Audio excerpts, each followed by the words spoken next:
Cutting down a 100-year-old tree with a chainsaw is an act that can evoke mixed feelings, both in terms of its necessity and the ethical concerns that arise from it. This task, in particular, is not just a physical one but also carries a deeper symbolic weight. A tree that has lived for a century is more than just a piece of nature. It is a living organism that has witnessed the passage of time, environmental changes, and societal shifts. The process of cutting such a tree is not only a technical challenge but also a conversation about human impact on the environment, conservation, and the choices we make regarding natural resources. The significance of a 100-year-old tree. A tree that has survived for a century is a testament to resilience and natural history. It has stood through decades of weathering, from storms to droughts, and its roots have burrowed deep into the earth, providing stability not just for the tree but for the entire ecosystem around it. Over the years, this tree may have provided shelter for countless creatures, from birds and squirrels to insects and fungi. Its canopy could have served as a source of oxygen, contributed to soil formation, and played a role in regulating local climate conditions. The age of the tree also gives it a place in the local history. A 100-year-old tree may have witnessed the development of a neighborhood, the rise and fall of local businesses, or changes in the landscape. In many cultures, such trees are revered as natural landmarks, objects of awe and respect.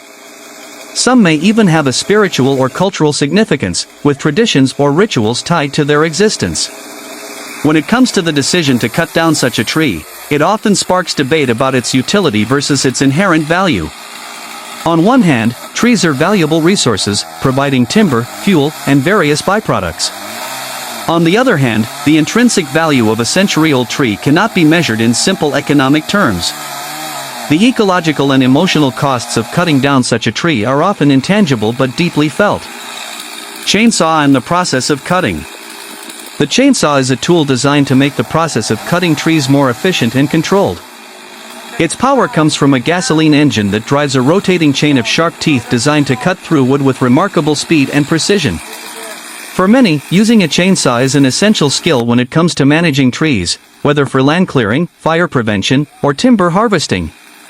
However, cutting a tree that is 100 years old with a chainsaw is a process that requires more than just technical skill.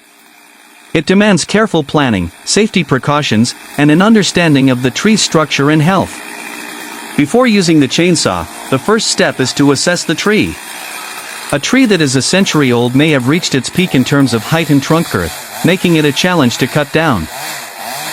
Its wood may be dense, which can make the chainsaw's job more difficult. Additionally, the tree may have weaknesses or rot within its core, which could cause the tree to fall in an unpredictable manner. The best approach would be to first evaluate the tree's health, its bark, leaves, and overall structural integrity before proceeding with the cutting. Once the decision has been made to cut the tree down, the chainsaw operator will need to carefully plan the cut.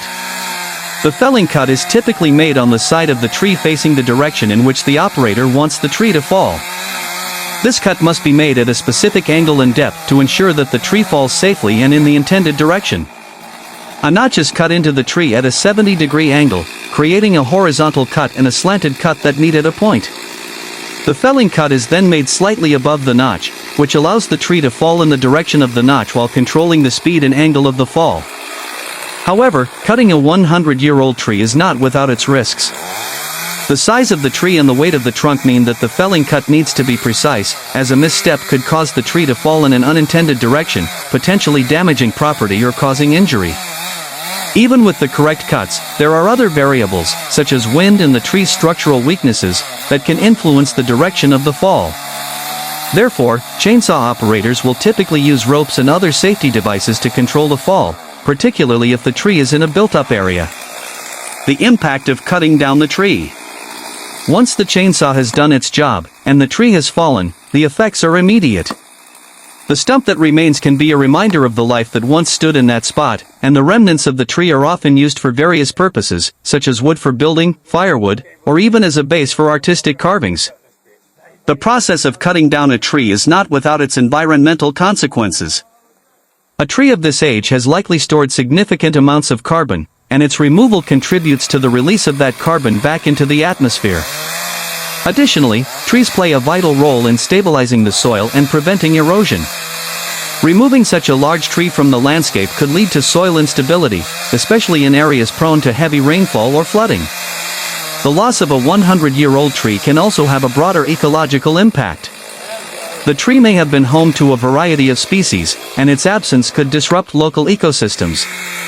Birds may lose a nesting site, while insects that rely on the tree for sustenance may struggle to find food. The tree's root system may also have been vital in maintaining the health of the surrounding plants and soil. For many people, the cutting of such an old tree represents a loss, a gap in the natural landscape that cannot be easily replaced. While new trees may eventually grow to take its place, it will take many decades, if not centuries, before they reach the same size and ecological value as the one that